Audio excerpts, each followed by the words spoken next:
High আসসালামু আলাইকুম। 2024 সালে এসে যদি আপনি 30,000 টাকার নিচে ফ্ল্যাগশিপ একটি স্মার্টফোন চান, মানে ডিজাইনটা হবে অস্থির লেভেলের এবং কার্ভ ডিসপ্লে চাচ্ছেন, AMOLED 120 hertz screen refresh rate, আর এই সময় এসে 108 মেগাপিক্সেল ক্যামেরা না হলে তো চলেই না, তাহলে আপনি দেখতে পারেন টেকনো স্পার্ক 20 প্রো প্লাস এই স্মার্টফোনটি। সত্যি কি এটা দেখবেন নাকি অন্য কিছু দেখবেন? কারণ হতে পারে উপরে ফিটপার ভিতরে সদরঘাট, রিসেন্ট কিন্তু ফোনগুলো আমরা এমনটা অনেক সময় দেখতে পাচ্ছি।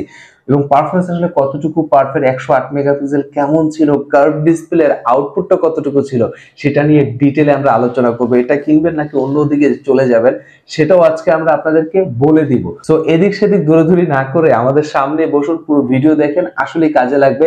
যদি স্পার্ক 20 প্রো প্লাস এই স্মার্টফোনটি আপনি পারচেজ করতে চান বা এটা সম্পর্কে ডিটেলে জানতে চান, সো নতুন হলে সাবস্ক্রাইব করতে ভুলবেন না, পাশে থাকা বেল বাটন প্রেস করে দিবেন। যদি ভিডিও কাজের মনে হয় লাইক দিয়ে সাথেই থাকবেন।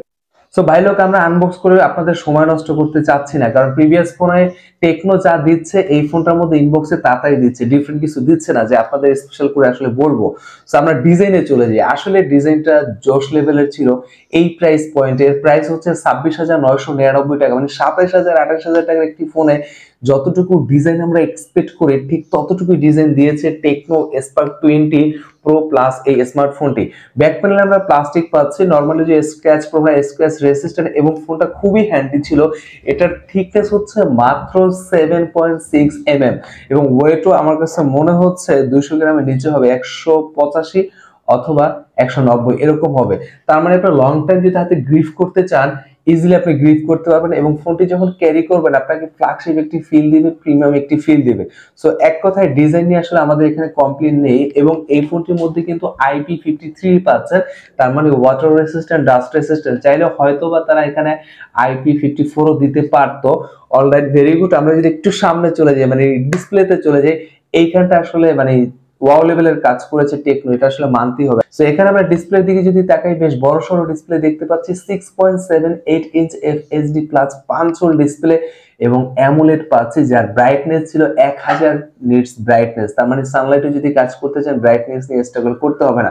এবং ইন্টারেস্টিং ফ্যাক্ট হচ্ছে এখানে কিন্তু কার্ভ ডিসপ্লে পাচ্ছেন। সো এই প্রাইস পয়েন্টে কার্ভ ডিসপ্লে আসলে একটু অন্য লেভেলের আপনাকে একটু ফিল দিবে, এবং টাচ রেসপন্স যথেষ্ট ভালো ছিল, যেহেতু আপনি 120 হার্টজ স্ক্রিন রিফ্রেশ রেট পাচ্ছেন, এবং অ্যামোলেড হওয়ার কারণে যদি ছবি মুভি যাই দেখেন না কেন, কালার কন্ট্রাস্ট আপনি ডিটেইলি দেখতে পাবেন। এক কথায় যদি এই প্রাইস পয়েন্টের কথা মাথায় রাখেন যে 27,000 টাকা বা 28,000 টাকা একটি ফোন পারচেজ করতে চাচ্ছি, ডিসপ্লের আউটপুট আসলে কতটুকু আমরা পাচ্ছি, সেই ক্ষেত্রে আমি বলবো এখানে ডিসপ্লে নিয়ে এতটুকু কৃপণতা করেনি টেকনো স্পার্ক 20 প্রো প্লাস এই ভাই।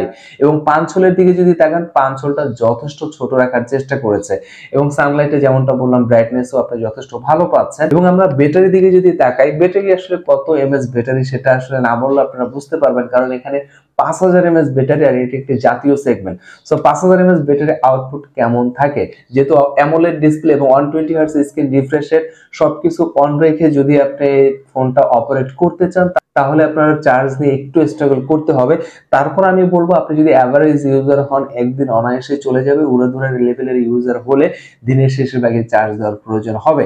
যেহেতু চার্জ দেওয়ার কথা বললাম, এখানে আসলে কত ওয়াটের চার্জার দিচ্ছে, ইনবক্সের টেকনো স্পার্ক 20 প্রো আপনাকে দিচ্ছে 33 ওয়াটের ফাস্ট চার্জার।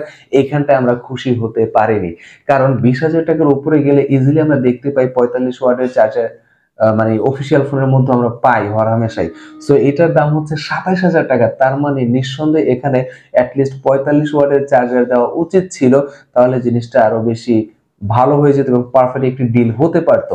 আর আপনি যদি মিউজিক লাভার হয়ে থাকেন, আপনার জন্য পারফেক্ট হতে পারে এই স্মার্টফোনটি, কারণ এখানে 400% পর্যন্ত আপনি ভলিউম ইনক্রিজ করতে পারবেন। ডুয়াল স্টুডিও স্পিকার পাচ্ছেন, দুই পাশ দিয়ে আপনার সাউন্ডটা আসবে। তার মানে মিউজিক লাভার হলে আপনার জন্য ডেফিনেটলি বেটার হতে পারে টেকনো স্পার্ক 20 প্রো প্লাস এই ভাই। আর আমরা যদি একটু ক্যামেরার দিকে তাকাই, এখানে ব্যাক প্যানেল যে ক্যামেরার মডিউলটি দিয়েছে, এটা কিন্তু রিসেন্ট ফোনগুলো আমরা হরহামেশাই দেখতে পাচ্ছি, যেমন বিশেষ করে অনর যে ফোনগুলো রয়েছে সেগুলোর মধ্যে দেখতে পাচ্ছি, এবং এখন টেকনো দিচ্ছে, এবং ভিভো তো অনেক আগে থেকেই দিচ্ছে ফ্ল্যাগশিপ ফোনগুলোর মধ্যে। সো ক্যামেরা মডিউল নিয়ে কিছু বলার নেই, আসলে এই প্রাইস পয়েন্ট একটু ডিফারেন্ট রাখার চেষ্টা করেছে, বাট দেখতে কিন্তু ভালো লাগে, একটু প্রিমিয়াম ফিল আমরা পাচ্ছি। মেইন যে শুটার সেটি হচ্ছে 108 megapixel camera. Tecno Spark 20 pro আপনাকে কতটুকু আউটপুট দিচ্ছে 108 মেগাপিক্সেল ক্যামেরা? যেহেতু এখানে আপনি অ্যামোলেড ডিসপ্লে পাচ্ছেন এবং কার্ভ ডিসপ্লে ব্রাইটনেসও যথেষ্ট ভালো পাচ্ছেন, সবকিছু মিলিয়ে আপনি যখন সানলাইটে প্রপার আলোতে আপনার ছবি তুলবেন, সেই ছবিগুলো খুব বেশি কালারফুল মনে হবে এবং সোশ্যাল মিডিয়া আপনি ইজিলি আপলোড করতে পারবেন। এক কথায় 27,000 টাকা বা 26,000 টাকার ফোন থেকে অথেন্টিক যে ক্যামেরাটা আমরা এক্সপেক্ট করি, যে আউটপুটটা এক্সপেক্ট করি, সেটা না পেলেও মোটামুটি চালিয়ে নেওয়ার মতো ক্যামেরার আউটপুট আপনি পাবেন। এখানে অ্যাভারেজ একটি জায়গায় থাকবে এবং selfie camera 32 megapixel selfie camera একটু ডিসেন্ট লেভেলেই ছিল। প্রোটেক্ট আমরা ভালোই পেয়েছি, আপনাকে প্রোটেক্টটা ভালো আউটপুট আপনাকে দিবে এবং কালার কন্ট্রাস্ট সেটাও ভালো পাচ্ছেন, ন্যাচারাল দেওয়ার একটু চেষ্টা করে। So selfie camera output average জায়গায় থাকবে, সেখানেও আপনি চাইলে হোয়াটসঅ্যাপ, ভাইবার এবং মেসেঞ্জারে কাজে লাগাতে পারবেন। মোরাল অফ দ্য স্টোরি হচ্ছে ফ্রন্ট ক্যামেরা এবং রেয়ার ক্যামেরা বোথ সাইড ক্যামেরার যদি আমরা একটা পার্সেন্টেজ ধরি, মানে 10% মধ্যে আসলে কত পার্সেন্ট আমরা এখানে মার্কিং করবো, সেক্ষেত্রে আমি বলবো এখানে সে 6 অথবা 7 পাবে, মানে 10-এ 10 আসলে পাবে না এই প্রাইস পয়েন্টে। এরপর আমরা যদি একটু ভেরিয়েন্টের দিকে তাকাই, টেকনো স্পার্ক 20 প্রো প্লাস, এখানে একটি ভেরিয়েন্ট আমরা দেখতে পাচ্ছি 8GB র্যাম 256GB স্টোরেজ। যদিও 8GB র্যামের সাথে এক্সট্রা আরো র্যাম আপনি অ্যাড করতে পারবেন, ওটাকে যদি আমি দুধ ভাত র্যাম বলি। সো মাল্টিপল আপনি ইজিলি আপনি কাজ করতে পারবেন। অ্যাপ ওপেন এবং ক্লোজের সময় খুবই কম নিচ্ছিল, 4-5টা অ্যাপ নিয়ে যদি আপনি একটানা কাজ করেন ল্যাগ বা স্লো দেখা খুবই কম পাবেন এবং যথেষ্ট স্মুথ ছিল। মাল্টিপল অ্যাপ নিয়ে যখন কাজ করবেন, এক অ্যাপ থেকে অন্য অ্যাপে যখন আপনি শিফট হবেন, খুব বেশি লেগে লেগে আপনাকে আউটপুটটা দিবে না, খুব স্মুথলি সে দিচ্ছিল। এবং অ্যান্ড্রয়েড এখানে আমরা 14 পাচ্ছি, 15 আপডেট হবে কিনা সেটা আমরা জানতে পাইনি, যদি জানতে পাই অবশ্যই কমেন্টের মাধ্যমে জানিয়ে দিব। আর পারফরমেন্সের কথা বললে এখানে আমরা ওই যে জাতীয় সেগমেন্টে যে প্রসেসর 30,000 টাকার নিচে মিডিয়াটেক হেলিও G99 6nm এর আর্কিটেকচারের একটি চিপসেট, সেই চিপসেটটা এখানে আমরা দেখতে পাচ্ছি। সো 27,000 টাকায় এর থেকে বেটার চিপসেট আপনি ইজিলি পেয়ে যাবেন, সেটা আনঅফিসিয়াল বলেন বা অফিসিয়াল বলেন, যেটাই বলেন না কেন। সো এই প্রাইস পয়েন্ট আসলে এর থেকে বেটার চিপসেট আমরা এক্সপেক্ট করতেই পারি। বাট অন্যদিকে এটাও কিন্তু মানতে হবে 25,000, 26,000, 27,000 টাকার মধ্যে কিন্তু খুব মানে দাপটের সাথে কিন্তু কাজ করছে মিডিয়াটেক হেলিও G99 এই চিপসেটটি, এটাও আসলে মানতে হবে।